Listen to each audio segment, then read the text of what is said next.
Hi friends, welcome to Kamalu's kitchen. Kamalu's கிச்சனில் நாம் இன்றைக்கி பார்க்க போகிறது ஒரு வெயிட் லாஸ் ரெசிபி. ஜோவார் வச்சு கோதுமை ரொட்டியை விட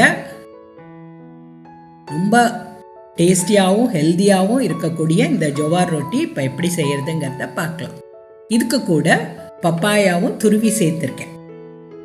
அதனால் இது இன்னுமே ஹெல்த்தியான ஒரு ரெசிபி. நீங்கள் கீரையும் சேர்த்துக்கலாம், மசாலாலாம் சேர்த்து செய்யும்போது இது ரொம்ப அருமையாக டேஸ்டியாக இருக்கும். இப்போ இது எப்படி செய்கிறதுங்கிறத பார்க்கலாம். தேவையான பொருட்கள் எடுத்து வச்சுட்டு பப்பாயாவை நல்லா தோல் சீவி நம்ம துருவி வச்சுக்கணும். அப்புறம் இன்னொரு பவுலில் 2 கப்பு ஜோவார் மாவு, இது கடையில் அப்படியே கிடைக்கும் உங்களுக்கு. அதுக்கு கூட கொஞ்சம் உப்பு, மிளகுத்தூள், மஞ்சத்தூள் கொஞ்சம், அப்புறம் ரோஸ்டட் ஜீரா பவுடர் இதெல்லாம் சேர்த்துருக்கோம். அதுக்கு கூட நம்ம வெஜிடபிள்ஸும் ஆட் பண்ணிக்கலாம்.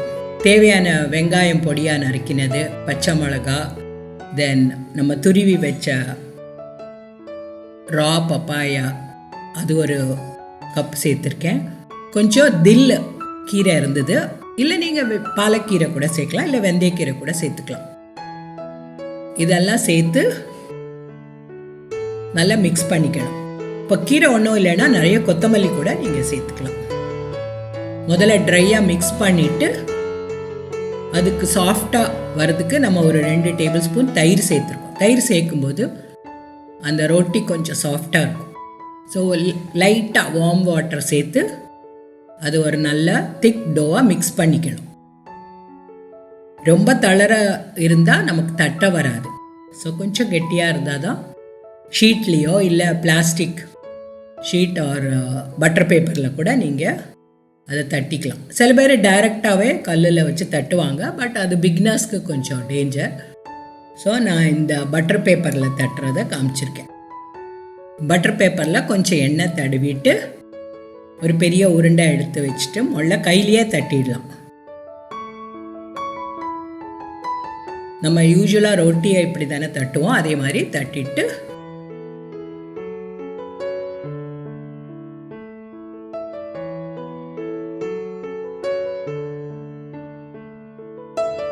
கல் சூடானதும் அதில் மெதுவாக அந்த பட்டர் ஷீட்டில் இருந்து அந்த ரொட்டி பிச்சு வராமல் மெதுவாக போட்டு நம்ம எடுக்கலாம்.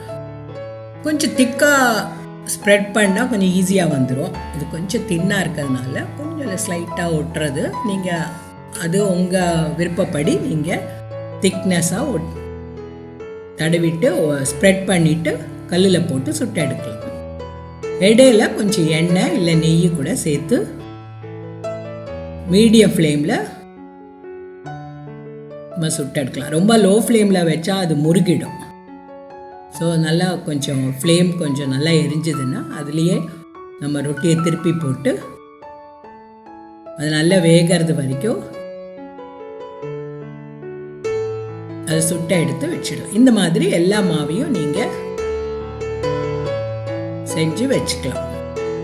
இது ஒரு வெயிட் லாஸ் ரெசிபி கூட, diabetic friendly and very very healthy. Jowar எல்லா மில்லட்ஸ்லேயும் விட கொஞ்சம் சத்துள்ளது. ஸோ நிச்சயமாக நீங்கள் இந்த ரெசிபி செஞ்சு பார்க்கணும். அண்ட் ரொம்ப டேஸ்டாகவும் இருக்கும். அண்ட் செஞ்சு பார்த்துட்டு உங்கள் கமெண்ட்ஸ் எனக்கு எழுதுங்க.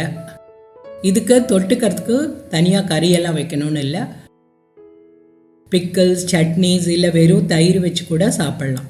அவ்வளோ டேஸ்டியான இந்த ஹெல்த்தியான ஜோவார் ரொட்டி செஞ்சு பார்த்துட்டு உங்கள் ஃபீட்பேக்ஸ் எனக்கு எழுதுங்க. கமலூஸ் கிச்சனுக்கு சப்ஸ்கிரைப் பண்ணுங்கள். Thank you, enjoy.